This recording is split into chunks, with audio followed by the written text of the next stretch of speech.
नमस्कार भक्तगणों, कार्तिक मास की अष्टमी तिथि को काल भैरव जयंती मनाई जाती है। इसे काला अष्टमी के नाम से भी जानते हैं। भगवान शिव के उपासकों के लिए काल भैरव जयंती का दिन बहुत खास होता है। इस दिन भगवान शिव के रुद्र रूप को हम पूजते हैं। काल भैरव जयंती कब है? काल भैरव जयंती इस वर्ष 5 दिसंबर 2023 मंगलवार को मनाई जाएगी। भैरव जयंती कृष्ण पक्ष की अष्टमी तिथि को होगी। 4 दिसंबर 2023 को अष्टमी तिथि 9:59 पर शुरू हो जाएगी, जो 5 दिसंबर रात 12:37 तक रहेगी। उदया तिथि के अनुसार इसे 5 दिसंबर को मनाया जाएगा। काल भैरव की पूजा विधि: सुबह स्नान आदि करके व्रत करने का संकल्प लें, फिर भगवान शिव के सामने दीपक जलाएं और मन में ध्यान करें। ऐसी मान्यता है कि रात में भगवान काल भैरव की पूजा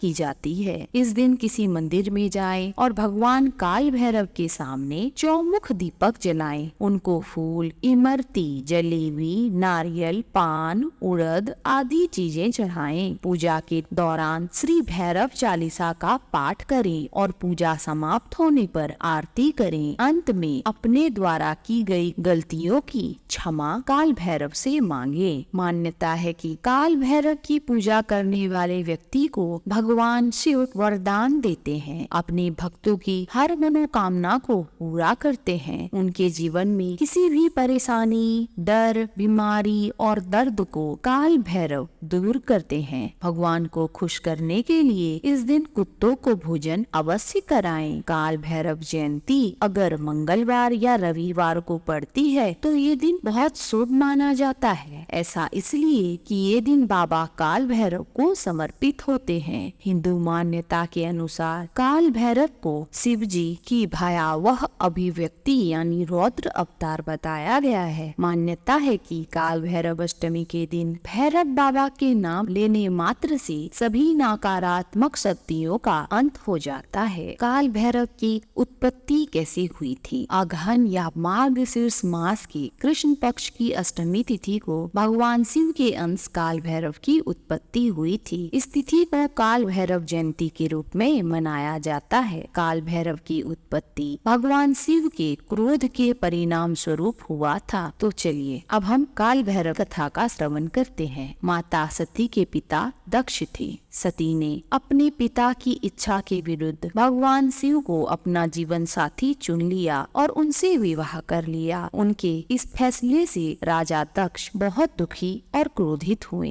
वे भगवान शिव को पसंद नहीं करते थे। उन्होंने भगवान शिव को अपमानित करने के लिए यज्ञ किया, जिसमें सती तथा भगवान शिव निमंत्रण नहीं भेजा। सूचना मिलने पर सती ने भगवान शिव से उस यज्ञ में शामिल होने के लिए निवेदन किया। तब उन्होंने सती को समझाया कि बिना निमंत्रण के आयोजन में जाना सही नहीं है, चाहे वह अपने पिता का ही घर क्यों न हो। लेकिन सती नहीं मानी। उन्होंने सोचा कि पिता के घर जाने में कैसा संकोच। वे हट करने लगी। वे पिता के घर चली गई। यज्ञ हो रहा था। सभी देवी देवता, ऋषि मुनि, गंधर्व आदि उसमें उपस्थित थे। सती ने पिता से महादेव तथा उनको ना बुलाने का कारण पूछा तो राजा दक्ष भगवान शिव का अपमान करने लगे। उस अपमान से आहत सती ने यज्ञ के हवन कुंड की अग्नि में आत्मदाह कर लिया। ध्यान मुद्रा में लीन भगवान शिव सती के आत्मदाह करने से अत्यंत क्रोधित हो उठे।